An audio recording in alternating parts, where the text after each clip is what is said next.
Well, hey, how's it going? My name's Luke Dooley. I'm one of the co-founders of Banded, and man, we're back for episode 5 of our Banded Roundtable. We're doing these once a month. This is just an opportunity for us to talk about topics that we think are important to business owners, to men, to folks who are pursuing their faith and they're pursuing their ambition, and they're trying to do those things in a way that allows them to live and lead wholeheartedly and into a place of flourishing for themselves, for their families, for the communities they lead, the businesses they lead, and for the folks around them. So what we try to do at a Bandit Roundtable is have a 60-minute conversation with somebody or a group of people that we love and respect, and we think there's wisdom to be shared. One of the core principles of Bandit is that, man, we think the wisdom's in the room. We think it's when you're in a Bandit group monthly, we think there's a lot of wisdom in that room. We want to pull it out. And when you have the opportunity to sit in rooms, I've been the last couple of weeks in all kinds of really cool rooms with awesome leaders, and there's so much wisdom in it. If we just stop and we listen and we have some conversations and we kind of go a click down on the questions, and so that's what we seek to do here in the Banded Roundtable environment. And so thanks for jumping on and joining us, whether you're seeing this live, whether you're seeing this as in some clips or later on in the aftermath. We're glad you're here. So hey, our guest today, I'm really excited about. We're going to bring him on right now. His name is Curtis Zackery. I call him CZ. A lot of people pretty much that I know in his life call him CZ. So CZ, thanks for jumping on with us, man. I'm glad to see you here. You're outside of Franklin, Tennessee right now in kind of a cool little lodge setting, right? Yeah, I'm just doing some work with an organization called Deer Run, which is just 15 minutes outside of Franklin. But yeah, I'm near my homestead, so I still feel like I'm rooted where I need to be. That's right. So CZ does live in Franklin, Tennessee. He does all kinds of amazing work out of there. And I've known this guy for a long time. He's been my pastor. He's been my friend for a long time. We've walked alongside each other in sort of the entrepreneurial journey together and really just sort of been there for one another. And man, as we were heading into sort of this fall season and going, what are the topics that we want to talk about? What are some of the things that we want to bring to the community of folks around Banded? This idea of soul rest. And thinking about like, man, we're heading into a season where, man, a lot of people start to feel frantic. It's quarter four, it's holidays. There's a lot of angst that can come up about a lot of those kind of things. It's the end of the year. It's sort of reflecting back on, man, all the things that did or didn't get done and all the things that we're still trying to get done. So we were thinking, man, as we head into almost November now, it's a rainy day here in Cincinnati, Ohio, where I'm at. I don't think we'll be trick or treating in the rain. I think it's going to dry up for us. But we were like, man, what this conversation on soul rest just would be an incredible place to sort of begin the fall or begin this time period where I think all of our hearts and minds start to go to this place. So what we're going to do is first let me just give a little more of like who CZ is, because again I know him, but I want to give a little context. So I'm just going to read for a second. CZ is a pastor and author. He's a founder. He founded the Find Rest Foundation, which is a nonprofit that helps spiritually depleted leaders, creatives, and everyday people encounter renewal through the person of Christ. With over 20 years of ministry experience in diverse contexts, from church planning to mega church leadership, CZ brings a really awesome blend of pastoral experience, cultural fluency, and a real authenticity about him. So he wrote a book. It's called Soul Rest. He speaks widely on these topics of spiritual formation, sustainable rhythms, and he does a ton of consulting and coaching and group formation. I know personally that he has brought a ton of hope and joy and really just a renewed outlook and a renewed way of doing life to a ton of leaders in the marketplace setting and in the ministry setting. And so, CZ, love you, man. Thanks for jumping on with this. Excited to get your voice into our community. Man, well, just honored to do it. And I mean, hearing what you're saying makes me want to start by saying that I'm just a beggar trying to show other beggars where the bread is. I'm very hesitant to use any sort of word like expert, but I do feel like I have a bead on where we can find some food together today. So I think that's our hope as we sort of spend this time together. Well, that's what I love about you is that it all comes from this real authentic place because you've developed this outlook on life. You've developed your understandings about what it means to have a rested soul because you've lived through really profound periods of unrest in your own heart and in your own life, and you sort of had to go to the well, right, and find it for yourself. And I think it's good and generous that you've turned to kind of share it with others and to help people sort of find that water, right, and that bread. So why don't you jump in and just kind of tee us up a little bit with sort of a little bit of your story, how you got to the place where this idea of soul rest became such a focal point in your personal ministry and in sort of your outlook on how to help leaders and how to come around others. Yeah, I think the best way to jump in would be at the acute pain point when this became very glaringly clear to me that I needed to understand these ideas for myself. Uh, there was a season of time where my wife and I had moved to the Bay Area of California. We were in a city called Richmond, just outside of San Francisco, and we were serving a small church plant in a local neighborhood. And I will say that the type of work that we were doing during that time was fulfilling. It was purposeful. It was good work. We were helping homeless friends find places to live. We were walking alongside people who were recovering from addiction. We were helping people who were transitioning from prison into civilian life again. And I was opening the word with small communities of people and Bible study, preaching on Sunday mornings at a church. So, by definition, on paper, I was doing good work for God. But the reality that I arrived at, and I think started me down this path, is that I was doing good work for God, but I wasn't doing that work with God. And I think that that's something many of us, whether on an entrepreneurial journey, as describing ourselves as businessmen, or if you're in a ministry space, whatever that looks like, it is possible to do good work for God and His glory, but not do that work with God, being able to be sustained and renewed and restored and able to be able to do it for the foreseeable future. So that began to be my realization. How do I get to a point where the work that I'm doing, which is good for God, can be sustained? Because here's the problem. I got to a point where my willpower, my drive, my own initiative, my own ideas weren't enough to sustain me in and of themselves. I was planning, I was preparing, I was capable, I was gifted in the areas necessary to do the work I was doing, but there was a something else that was missing. That was becoming obvious to me, but it was driven home because during that same time, my wife and I were hopeful to start a family. We became pregnant. It was a really beautiful celebration. I remember coming home and her, through tears and joy, telling me that we were going to have a baby. And from that Friday, when we found out that that was the case, to the next Monday, we had lost the pregnancy. And I just remember the ride from elation and joy and hopefulness to now devastation and disappointment in the middle of what was already a challenging season, trying to figure out, how do I figure out work-life balance? How do I sustain doing this work I know I'm supposed to be doing? And now I'm dealing with personal disappointment and pain that compounds all of it. And then the third piece that really got me to a place of desperation and open-handedness was I felt deathly alone. And the reason I felt alone wasn't because I wasn't around a lot of people. It was because in the groups of people that I was a part of, I was the leader. I was the one that was usually turned to for guidance and direction.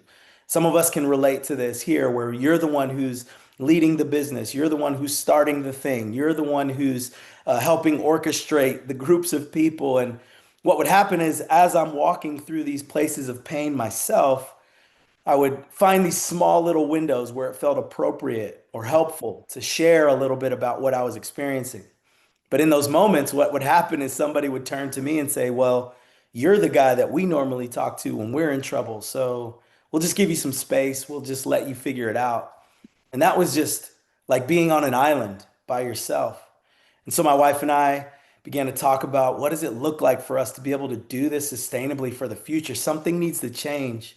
And I remember being in a coffee shop in Berkeley, California. I was sitting there after ordering my coffee, and I just put my head in my hands and I started to cry because I just felt so hopeless. I knew I was called to leadership. I was called to being an entrepreneur in a way of just plowing ground and planting seeds and seeing work happen. But at the point where I was at that moment in time, there was no way forward that that could help happen in a sustainable way. And I remember in that moment, God met with me, and I felt like in the deepest part of my heart, He was speaking a message that I'll never forget. It felt like He was saying to me, you need rest for your soul. Now, there's two things about that moment that I think are really significant to share and maybe somebody can resonate with. Number one, I knew it was absolutely true.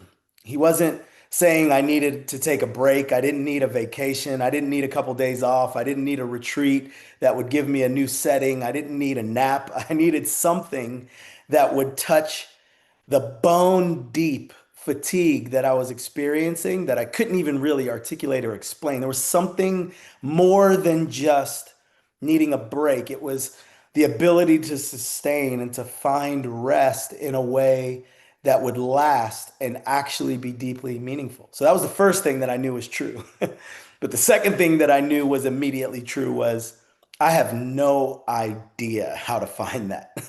I believed that I needed it, but I didn't know where to find it. And so the only next right step that I knew to take at that time was to go to my bride to let her know that this was sort of the revelation that I had experienced. And obviously, it made sense to her because she knew the way that we were going wasn't sustainable for the future.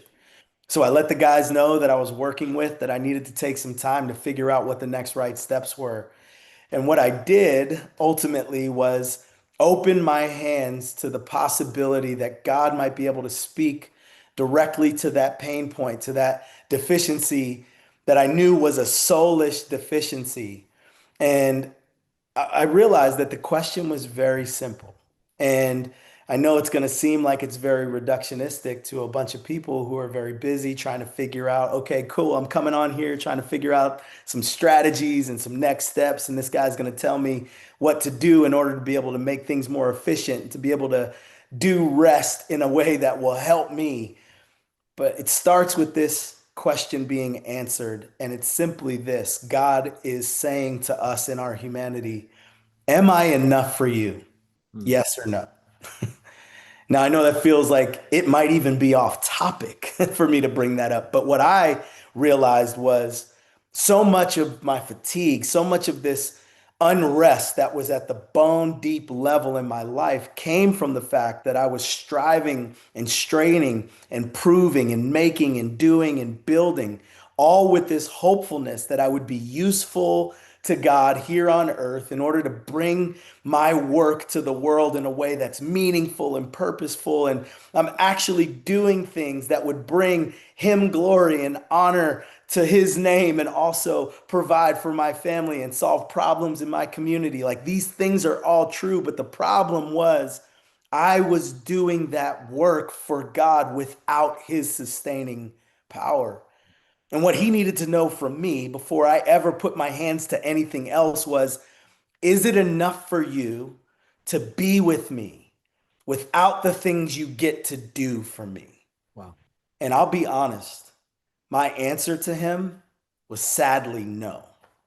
And here's why. If God would have asked me in that moment, do you love me? I would have said, yes, I love you. I spend my life for you. But what He was asking me is our relationship the same when you don't get to do things in my name for me? Like, is it the same when you're not moving and doing and working? What if you just had to sit down and not be anything to anyone, not build anything for anyone? What if you just were sitting and resting? Am I enough for you? And that's what began my journey. And so, with that in mind, it kind of set me on this trajectory to say, what do I need to do in order to figure out how to find this rest for my soul? And there's a verse in Matthew chapter 11 that might be very familiar to a lot of you. I like to affectionately call it a Hobby Lobby verse because you can roll into a Hobby Lobby and I guarantee there's at least 10, 15 signs with this bad boy on it. But this verse says, come to me, all who are weary and heavy laden, and I will give you rest. Take my yoke, learn from me, and I'm gentle and lowly in heart, and you will find rest for your souls. This is Jesus talking in the New Testament to a group of people who, at that point that He's engaging with them, only knew how to find righteousness and goodness before God based upon their efforts, their work, what they did with their hands. They're abiding by the law and practices and implementing these principles came from religiosity. And those places of righteousness before God could be easily determined because it was based on your work. But the problem is that gets you to a point of deep exhaustion when you're only always trying to prove and do in order to be enough before the living God who is holy and righteous. And then you have a group of people who are assessing whether or not you're doing well enough according to this work. And Jesus shows up on the scene and he says to this group of people, I don't need you to prove, to do, to earn. As a matter of fact, I'm going to graciously give you the thing that your soul is deeply longing for. Your soul needs rest. You've been striving and straining to earn it and accomplish it, but through my finished work on the cross, I actually can give that to you. Now, you might hear that and go, okay, cool. It's a great message about the Bible. And yes, I find rest for my sin and my position with God and righteousness. How does that help me as an entrepreneur, a businessman? How does that help me now find this soul rest so that it helps me with productivity and life and work-life balance? Well, here's how.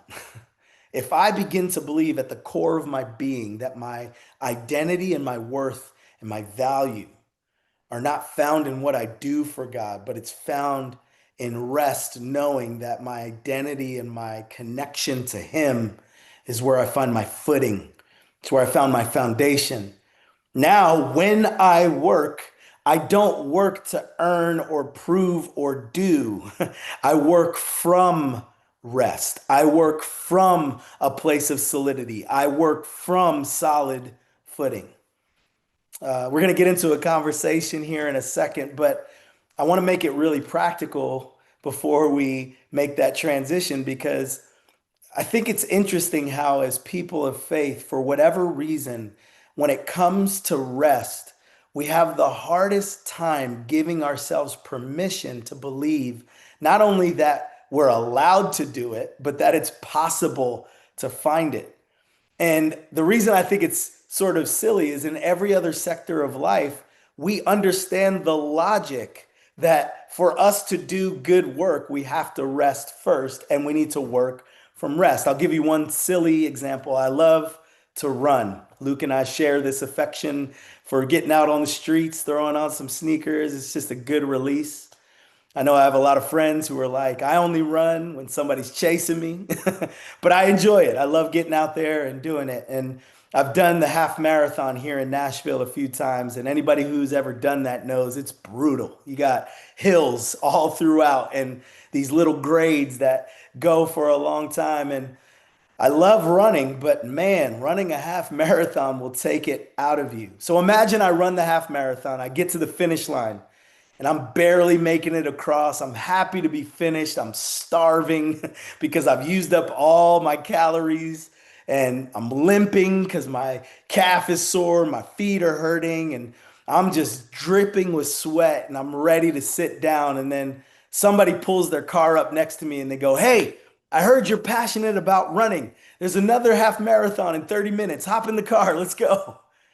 My passion alone is not going to be enough to sustain me to be able to jump in the car and go run again. It's ridiculous to think that I would have it in me to be able to just run and keep going simply because I care a lot about it. I'm really passionate about it. The reality is I need to rest. Then once I rest, I need to learn to work and run from rest. One of the questions that I would cause us to ponder as we move into this conversation comes from a conversation that I had with a friend here in town. He was a part of an organization that was started from scratch, and he's a gifted and talented guy.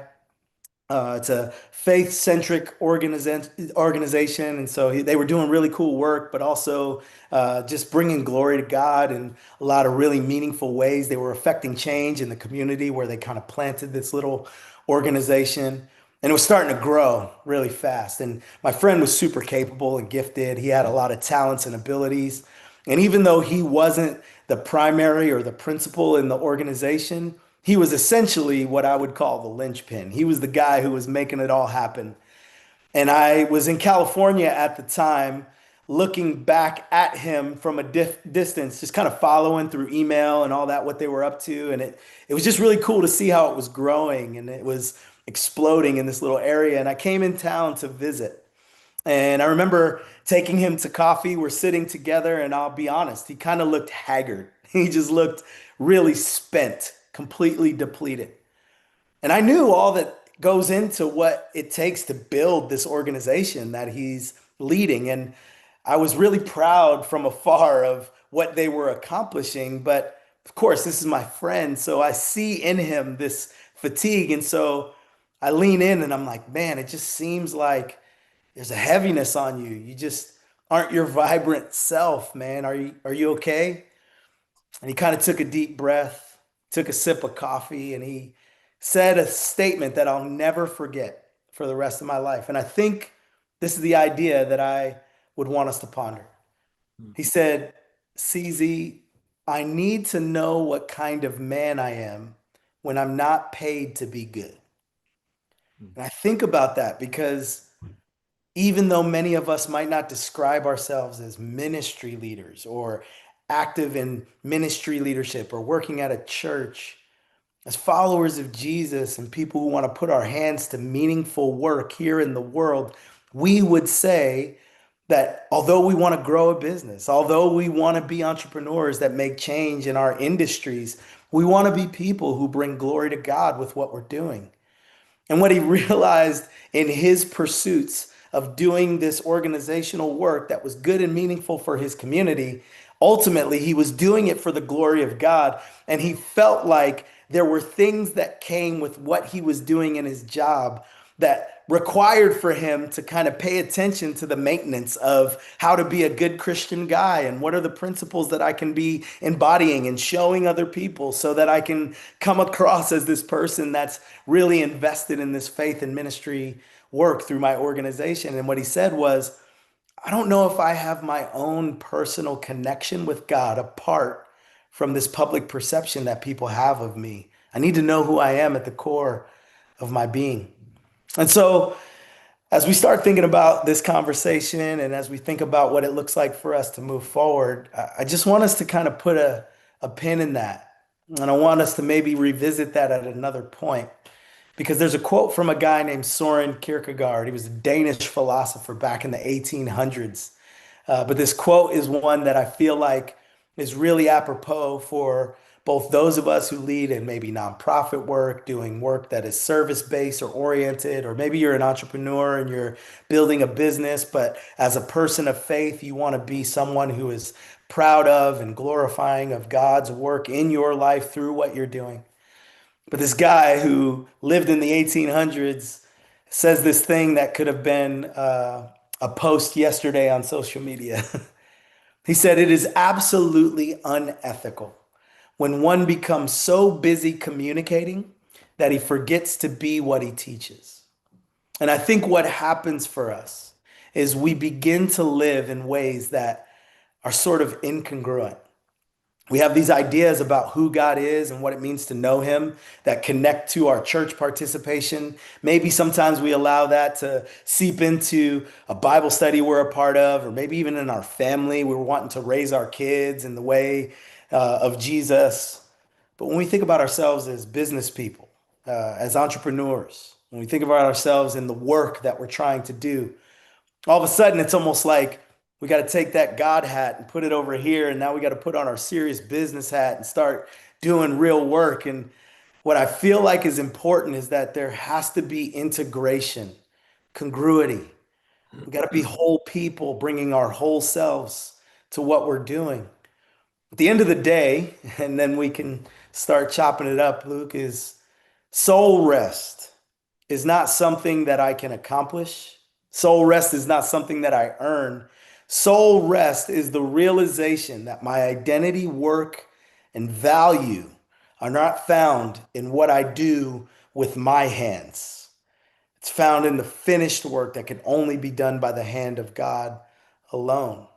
And that doesn't absolve me for the responsibility to do work. No, I'm going to work really hard in life. I'm going to put my hand to doing good work here on earth.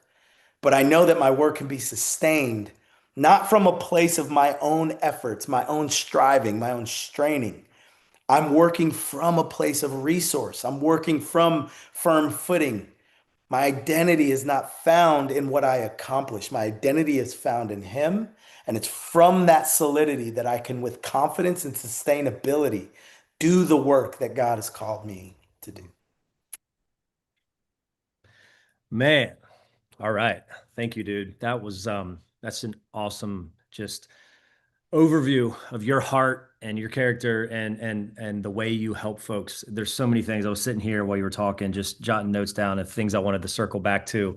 I already know we're not going to have enough time, which is great because that means people, can keep coming back for more. They can buy your book and they can find other ways to kind of continue this journey on their own. But man, there are so many things. You talked right there at the end about incongruency, and that fits so well with our community at Banded. What we talk about is we want to create a place where leaders show up and can live wholeheartedly.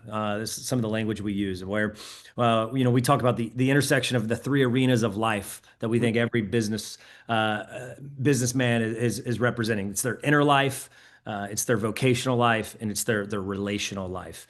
And so often we have this dichotomy where, oh, I got my faithful friends over here, or I got my business friends over here, and I don't actually get to really show up with my whole self in most of those spaces because they might not understand this aspect of me, or they might not understand this aspect of me. So with Banded, we've sought to create environments, whether that's the monthly peer groups or whether that's the trips and experiences, where hey, it's all on the table at any given moment, at any given month, or a setting that you come into. You can bring whichever piece of that self of yours needs some care, needs some awareness brought into it, needs some support from your peers. And so that idea of congruency is a big deal for us. What Here's where I think I want to go with that. I think I've been reading a lot from I was talking to you earlier from Jamie Winship, and he says this thing. He talks about like if the God that we talk to and that we think answers us and speaks to us like in our closet when things feel safe and secure, when we're in our like Christian home, right? If that same God isn't with us in his context, like on the battlefield or in the trenches or in the hard places and the darkest of places. And for some guys that are on that might be on Monday morning. That might be on Wednesday after leadership team meeting or fill in the blank. Like if that same God isn't, if we don't believe from a core place in our being that he is with us and he is walking with us, he is speaking with us, he is on the journey, and that we can go to him and we can find rest in a moment. We can find rest in an instant because of our not our knowledge of him, not our but because of our rootedness in him, because of that embodiment of him in us and our congruency in the way we live. Then man, it's not the God of Scripture. It's not the God of the gospel who says those things. We're believing something different, or we're operating something different, right? Yeah. Yeah, I think what you're saying is so important because um, I think as business folks, we all love a good diagram every now and then, right? Like you get on a whiteboard and you start throwing stuff down where you're able to explain and walk people through where you're headed, and when you're brainstorming and whiteboarding, it's exciting. And I think if we were to take this part of the conversation and throw it on a whiteboard, and just even those three areas, of course, that you talked about, we're going to create a good old Venn diagram, and those circles are going to be there. I think the thing I would say relative to what everybody understands, especially even connected to what's happening here through Bandit, is those circles will intersect at the center, and that's our hope to be in the center of that target where it all overlaps. And what I would say is, I think for many of us, we don't push hard enough toward the idea that maybe those circles would larger area in the center where that overlap would occur. I think we've become content that the Venn diagram and those three circles would have this small little dot that I can put my finger on and say, yeah, that's the one space. But when I think about the truth of Scripture and when I think about what it's like to live in community as followers of Jesus, there's actually a continual and constant guidance toward this idea that we bring our whole selves into a place of existence that isn't distinctive, that isn't delineated between work and life. And it's interesting because you can use so many different examples. I think about a guy like Nehemiah in the Bible who can be used in so many different ways to be a champion for,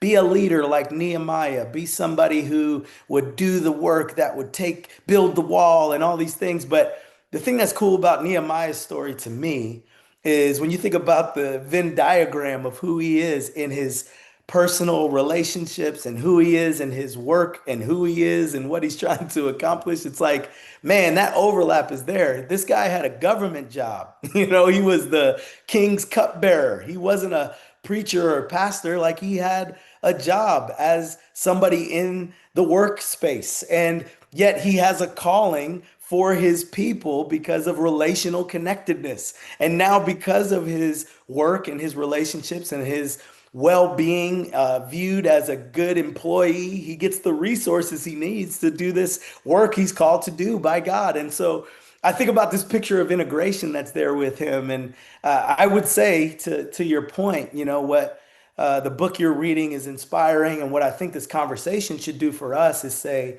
how can I intentionally avoid myself creating those delineations? Now, we can't Mhm. absolve ourselves when those delineations are made on our behalf. Like, we have situations where, it's not appropriate for me to go in and start preaching a Bible study when it's a work meeting, or maybe I'm trying to think about what it looks like to put my hands to do some physical labor. And it's like, I can't just say, oh, I'd rather pray for everybody. Like, of course, I'm not going to be ridiculous with the distinction, but what I do think is internally we have the ability for me to say, even silently while I'm here at this work trip, let me be praying that I find connected relationships and ways to lean in with people here at this business retreat or with this client that I'm working with. Maybe there's not a faith element to this relationship, but maybe in the hidden places of my heart, I'm asking God to guide and direct and give me the words. I just think that the intentional steps we make can help bring that integration. Yeah. CZ, let's talk a little bit about someone who's maybe beginning this journey, or maybe they're in that moment where they're having that they're in that place where you are, or where you were at the beginning of your story. I wrote down, you said, I was in a place of desperation, Mm, right?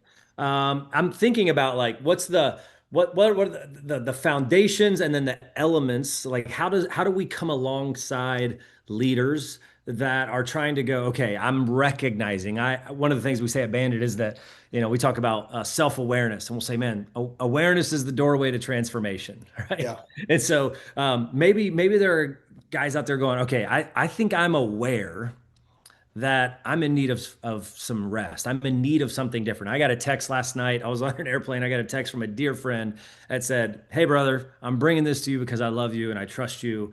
And they just said, "Man, I'm carrying things that are not intended for me to carry, and I think I've become aware that I've been carrying it for so long that it's damaging me. It's hurting Yeah. me, and I need help beyond help that I know how to give myself. I need some support from professionals and from others, just to learn how to begin to let go and to release." So I think every single day, leaders are becoming more and more aware of these things. Some frame it as mental health, some frame it as emotional health, some frame it as soul rest, some frame it as, man, I'm afraid I'm going to burn out. Some are going, I think I got some stuff right, but I know there's a lot wrong. So I think you would say identity is the foundation, Yeah. right? Like getting this identity piece right is where it has to start. I know oftentimes, especially business guys, like we're going to want to jump to tactics and to Oh, of strategies. course. Like, oh, what are the best practices, and how Yeah. long should I journal, and where should I and how should I do my quiet time? What, if I write down 5 things I'm grateful for every day, will that fix, and it's like, and these are all good things. And so I think that's this tension point sometimes of like, how do we not just make spiritual health, formation, soul care a list of things, but at the same way, or at the same time, the list of things we do can lead us into Yeah. health, lead us into That's right. integrated living. So how do you think about sort of that journey of like, man, here's where I'd want you to start, and here are some of the things that I'd want you to begin to do to get you into that place, into that heart space of awareness and growth. Yeah, I do think to your point, there is value in identifying with clarity some good best practices. I think that there is merit to that conversation, and I'd love toward the end of this time maybe to chat about that. But I think also to the more important point, what in essence do I need to pay attention to before I get to the outworking? And I think any good entrepreneur can appreciate a framework. And so my framework for that consists in three parts. It's really simple. It's not life shattering or life altering information, but it really looks like going inward, going upward, and then going outward. And when I say inward, it's simply taking account an assessment of what is true about your current condition. So to your friends, text to you, I'm carrying these things. I feel overwhelmed. I have so much going on. I feel depleted. I feel desperate. I feel lost. That's an identification of a position of knowing that you need some sort of help. So I would drill down there and say, okay, well, let's go inward. Let's take an assessment of what is actually true about my current condition. We could start with, I feel fill in the blank. I feel angry. I feel lost. I feel overwhelmed. I feel anxious. We got to take inventory of what we're feeling when we go inward. But sometimes, even if we have the courage to do that, which many times we don't, we'd rather just try to medicate and keep moving. We start going inward and then we go, okay, I feel that way. What is contributing to me feeling that way? What's true about my current condition that is making these feelings be a regular occurrence? So I feel out of step with my bride. We're not connecting right now. I feel like I'm underappreciated by my partner in business. I feel like I'm not being heard when I go to these meetings with the board. I feel like, so giving yourself the permission not only to say, how do I feel? But like drill down to the deepest places inward that Yeah. only you can identify and name. Mm. Because if we, again, move too quickly to prescriptive ways of thinking, I might not actually be doing what is necessary to touch the thing that is deeply wounded. So, for example, if I go to the doctor and I say, man, doc, I got these headaches. And he goes, okay, well, tell me a little bit more about that. And I say, man, doc, I got these headaches. And he goes, all right, well, I want to help you. Let me know exactly what's going on. And that's the deepest I'm going to let him go. I'm going to tell him I have a headache. And then, all right, you're the doctor. Tell me what I need. And it's like, well, have you been drinking enough water? What does your diet look like? Are you getting enough sleep? Or what? Tell me what the headaches are like. Where is the headache? How's it going? Let's do some scans. Let's take it. So like he can't give you medicine just based on the idea of like, I feel bad. Well, no, no, no. What is the thing that is contributing to the way that you're feeling? So that's the first piece. Let's go inward. I could talk more about that, but just to keep moving, that's I'll stop there. The second part is to go upward. Yeah. And the upward is kind of sort of what I just touched on with the doctor, but we want God to be the one who we're bringing these things to. So I get to the place of awareness. What's true in my heart? How am I feeling? What's really contributing to these ways that I'm experiencing overwhelm, anxiety, these places where I feel incongruent, these places where I'm not able to sleep well, I'm not myself in meetings, I feel like I'm just off, you know. Now that I've realized the core of my being reality inward, now I want to go upward. First, I want to know, God, what do you think about me? Like, what is true about your perception of me as your child? If it's indeed true that I'm living this life on earth for you, God, that means number one, you created me, as it says in Psalms, and then also in First Corinthians chapter 6, it says that I've been bought at a price. My life's not even my own anymore. So how am I spending my life in a way that I can understand number one, what's contributing at the deepest core level to these places of deficiency? But number two, like, what do you see in me that I'm not seeing in myself? Where are the places that I'm missing the way that you've designed me, that my identity and my value that I've been finding in these outworking things over here? I need to be filled and fueled by you. I need to bring these things to you. I need to be able to say, God, these are my pains. These are my hurts. These are my hangups. These are my habits. This is the trauma I've identified. These are the addictions I'm struggling with. Help me figure out how to take the next right steps, not when I just work it out in my own strength, but according to what you desire for me as your child, as your son, as your daughter. Show me what you say is true about me. Show me what I need to know about how I show up to the world. And we bring those things first before Him. Then finally, we go outward. And even before we go outward to what am I supposed to do practically? No, no, no. What are maybe the next steps that I need to take in order to go outward to find rest, to find help, to find supplementation? Mhm. Because I went inward and I got the real diagnosis, I Mhm. go upward to God to be reminded of how He wants me to live healthily before Him. Now I can say things like, you know what? Maybe I should talk to a counselor. Maybe I should jump into a men's group. Maybe I should be a little bit more open with my bride about what's happening at work that I've been trying to keep her from.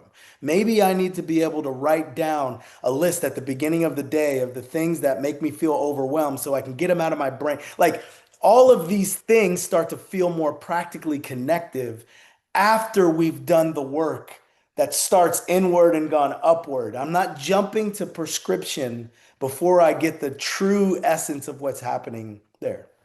Man, that's so good. That is so good. Um, Thank you for that gift of just that framework and the examples that you sort of laid out there. Again, just it's fresh for me just because I'm in it right now. But I think Jamie he talks about there's something that's real and there's something that's true and there's something that's false, right? So like the falsehoods are these lies that we believe that separate us from God's love for us, right? The truth is what God is, those all those things that you said, this is how I see you, right? Like you're my beloved son, and this is the gifts I've given you, and these are the talents that you have, and this is the way I think about you every day, right? And then what's real is I'm feeling these things. I'm afraid of, I'm feeling insufficient about, right? So understanding what's real, identifying the lie that you're tempted to believe, and seeking God for the truth that He says about you is a really simple but hard at times formula to follow, Yeah. right? Yeah, yeah. About like, man, okay, how do I heard it, maybe a more simple way to say it. I heard a guy just 2 days ago. He said, every day I start my day with this prayer that says, kill me, fill me, send me. Mm, He's like, just death to myself, death to my ego, death to my plans, death to this world, death to yeah, all the things that I thought, right? yeah, Fill me, right, with yeah. all of that truth, all of the things that you want me to know and to see and where to go, right? And then, man, send me out there, like Mm, in front of me and let me run. So, yeah. man, I love when you talked about your story. You mentioned this again just now of like bringing it outward. You said, man, I went to my bride. Like I Mm, very quickly after you had this encounter with God, where you said you knew, like, man, God met with me. mm, You need rest for your soul. Something I also I want to come back to this, and I want to talk about knowing it bone deep, needing more than a break, more than a retreat. mm, I want to come back to that. But first, you said, man, I brought it to my bride and said, okay, here's where I'm at. That's mm. an important step, right?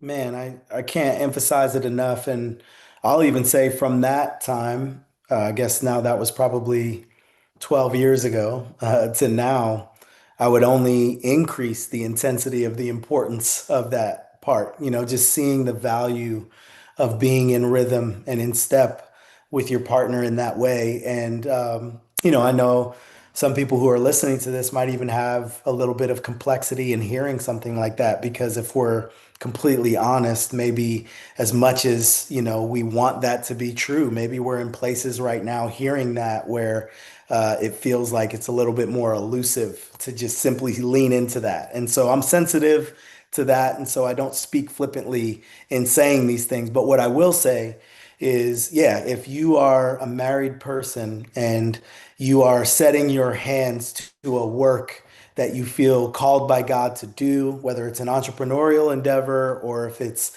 ministry work or even just nonprofit work that is meaningful for society and service to the community, you're not doing that by yourself, even if you're the principal.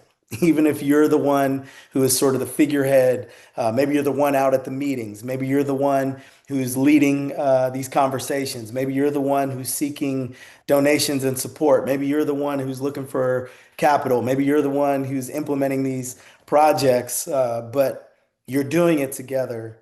And she's along the ride for all of the things that come with that, both the successes, the wins, the income for your business that's going to come as a result of your hard work, but also the pains and the struggles. And sometimes, especially as men, I know that we, in our hopefulness to be protectors and providers, like we have good intentions in it. I want to help my bride be able to be free from some of the perils and the difficulty of what I'm navigating every single day. But uh, the enemy is a sucker. And I'm just going to say it like that because he would love for us to be isolated, not Mm. only from community with other brothers and people who we run with in life to help them know the reality of who we are in our vulnerability and our humanness, but he would especially love to keep things siloed from you and your partner. Because if that's the way that you're carrying this heavy load and you're not sharing with that person the things that are the most intimately hurtful or deficient or longing. And there are things that are going to be markers that show up in your marriage and show up in the way that you interact. And if they can't attribute it to these heavy things that maybe if you would have just opened up and shared, but now they're just assuming, man, they're upset with me, they're angry with me, or they're disappointed with me. Like it's a fair assumption if we're withholding those parts of who we are. So I'm not advocating that you share everything, every single hard part of the journey, because there's a lot that my bride right now, I think about it practically. You know, we have three kiddos and 11, 7, and a 2-year old. And as she's navigating, taking care of our home and managing all that comes with that, man, like her job, I believe, is harder than the job I'm trying to do in life. And so I don't want to inundate her and now add to her plate so much more that she needs to weather and carry. But at the same time, I do want to find appropriate ways to be open and honest and vulnerable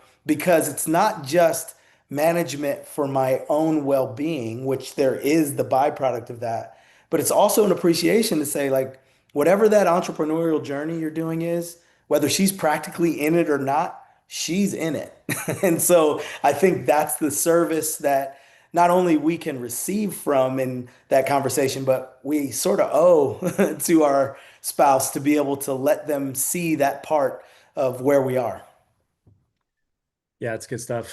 So you mentioned the entrepreneurial journey there. I think it's important for the community here that you've been in and on an entrepreneurial journey. Yeah. So much of uh, this content is a form of you taking your own medicine, especially over the last several years, as you've endeavored outside of sort of your known past into some new, unknown, uncharted territory for you.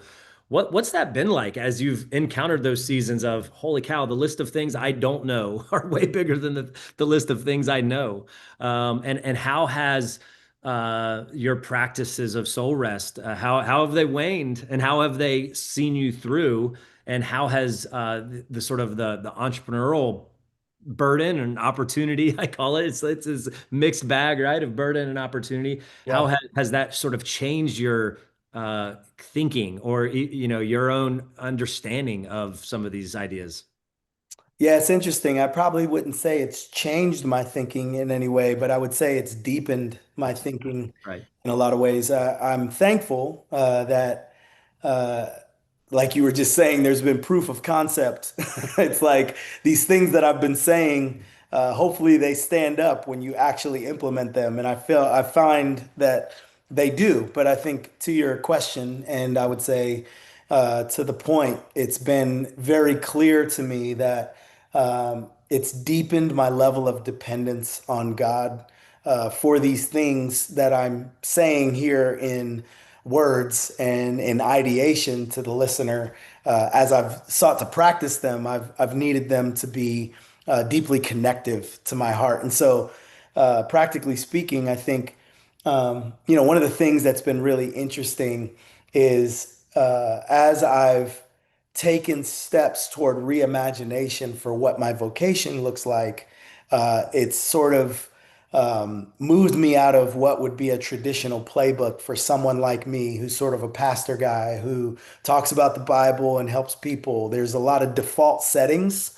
that I've found where this gift set and this set of capabilities can be harnessed and useful and even provide sustainable income, and what I feel like is stirring in me, as so many other entrepreneurs listening feel, is there's a new way of thinking about these things that I need to put my hands to and to really just allow God's inspiration to take shape on the canvas.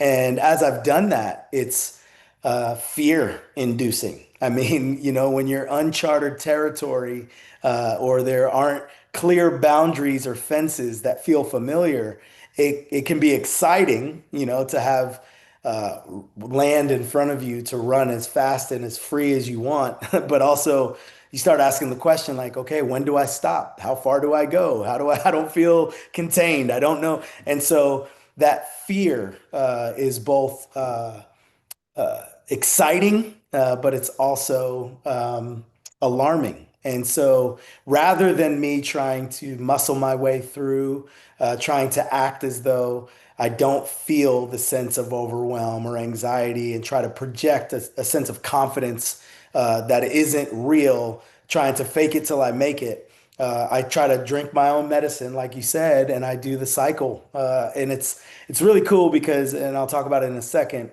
Um, it's always turning. It's always a circle. And so the inward, upward, outward isn't definitive. It's not on a linear plane. It's not inward, upward, outward, finished. It's turning. It's this circle that says, okay, I go inward, I would bring it up to God. Now I take steps forward. Now that I've taken the step forward, this works or it didn't. I need to go inward. I need to figure out what's going on. And then I can go upward. God, I feel insecure. And then we go out and go again. And it's just it's a circle. And the reason that the circle is important, the biggest frame, I gave you the framework for sort of the general practices, but the biggest framework that I would put forward for what find rest is easily identifiable with the image of a windmill. I don't know if you guys are familiar with windmills. I didn't grow up with windmills in New Jersey, but a windmill has become sort of the iconography of find rest. And it starts with the individual, but it also balloons out into this idea of what we're trying to do. So a windmill is, of course, this static, inoperable structure that is sitting in the middle of a field in and of itself. The thing that's true about a windmill, though, is that its sails or its blades are postured to receive the wind. So it is built with the primary purpose of being ready to receive the wind. And when the wind moves, there's a response. So then that windmill, which is static in and of itself, Mm. begins to have sort of a productivity that is happening in it because it is built to do work.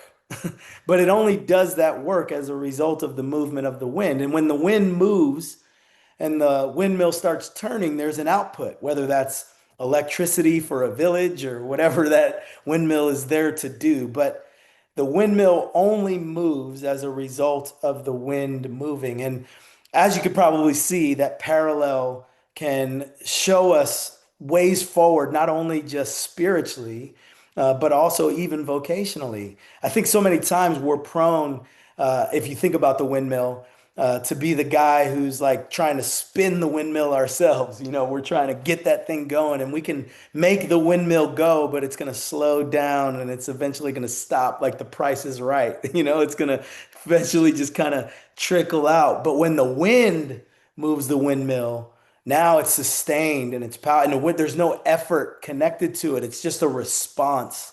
And so I think that's really what I would say has been the biggest thing for me on my entrepreneurial journey is I've realized that even as somebody who's talking about all these things, I'm prone to try to make the windmill go myself. Like, oh, I have an idea. I know I can make this work. I can try to agitate this relationship. I can try to insert myself into this place and try to make this meeting happen faster than it needs to. Or I can, make sure I can email them the plan of what I already figured out, and maybe that will help inspire. But we all know that when we do it in our own effort without the leading of the Spirit, we're prone to the possibility that it's probably going to fall on its face. But what if I can be like a windmill, ready to receive? And the mantra for find rest, it's something that I talk about so often and has become sort of a vernacular around the groups that I do or people that I work with or just anybody who's associated with the ministry.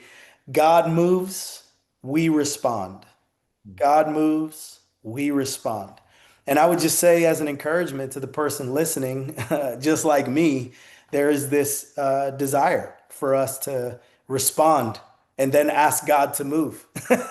Like we'll take a step and we want Him to join us in our work, but what if we could do the other thing? What if we could wait and respond, and then that will give us the win? It's good. Well, and as I hear that windmill analogy, man, I go, the windmill, it knows what it's built for. It's built for that purpose of doing Yeah, that thing. And that's so right. again, we come back to that identity conversation. What That's am it, I man. purpose built for, right? I've been sharing in similar different language. Maybe there's some nuance here, maybe to work out, but I've been sharing. We're responsible. We're accountable for our inputs. We're accountable for our output, but we're not accountable for the outcomes. We can't control That's them. right. Right. That's So right. and you're not like, man, I am purpose built to receive like, I have to be in a posture, in a position. I have to put myself in a place to have the appropriate inputs so that my effort can be applied accordingly Yeah, into the proper directions. And then there's a degree of sort of going, okay, like it's not mine. I can't right. make fruit come about, That's right? right. That's but right. but I can control some of these things a little earlier in the story there. Man, there's so many things. I know we're almost out of time. Man, I wrote this down. I just wanted to ask you. You Mm, mentioned Matthew 11, mm. um, and I just love it. Right? It's like come, take, learn, find. Like Yeah, this. yeah, yeah. He's Yeah, like, man, come, right? yeah, Come, take it on you. Find this, right? And you're gonna find, or learn from me, and you're gonna find rest. yeah. Like, but he says, my burden is light. How do Mm. you define a light burden? Yeah, I think it's interesting because what he was talking about in terms of the yoke is a little bit different than sometimes we get in our minds. We usually get this idea of two animals like oxen that have, an apparatus that connects them and the yoking together. It's important to know that image because even what he's talking about alludes to that idea. But what the listener would have thought of immediately was something different. It was called a rabbinical yoke. And a rabbinical yoke was the teaching that came from the guide. So the teaching that the listener was hearing before Jesus was giving this address was it's your effort, it's your dedication, it's your drive, it's your fortitude, it's your work that determines your righteousness. And what Jesus was teaching them is it's my righteousness, it's my work, it's my ability to give to you what you need. So, as practically and as simply as it can be put, a burden that is light is literally Jesus saying to the listener, you've been carrying the heavy weight of their yoke, their teaching, which says it's up to you. I'm telling you to take my yoke, my teaching, which says it's up to me. So it's just like if Luke, you're carrying something in your hands and it's your responsibility to get it to a place and you're carrying it on your own. But let's just say it's still your responsibility to get it to a place. But I say to you, okay, I'll carry it for you while we go together to that place. that's going to be a lighter burden on you, isn't it? Like still fulfilling the same outcome, but you don't have to carry it on your own.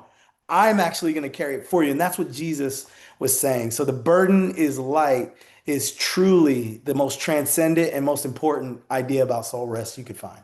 Well, what a beautiful place for us to end. Thanks for unpacking that in short order. I think it's such a helpful understanding for people to have. So, hey, before you leave, will you just how do people find you? How do they go deeper? How do they continue to learn it and get the next dose from you? Yeah, I would just say the easiest and quickest way is to just email me, cz@findrest.org. I know it's going to sound funny, like, man, that's level jumping in our relationship, but I don't have social media anymore. And we could talk more about that if you want, but it's definitely one way I found rest. So, findrest.org is the website.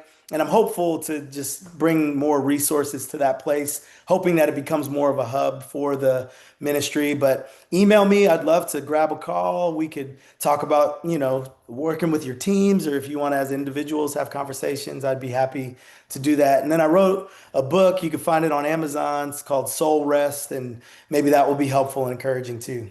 Yeah, man, thanks so much. Or email me and I'll tell you which coffee shop CZ is likely to be Hey, found there it is. in Come to Franklin. Franklin. We'll get coffee, baby. I got you. Hey, I love it, man. Thank you. I got to believe this won't be the last time you're seen around the banded community. Look forward to getting you in a room with some of our guys and just continuing to learn from you, man. So, hey, blessings to you as you step into your next engagement. I'm glad you were able to make this happen with us, man. Love you. Appreciate you, the time you spent with us. Thanks, brother. All right, thanks, CZ.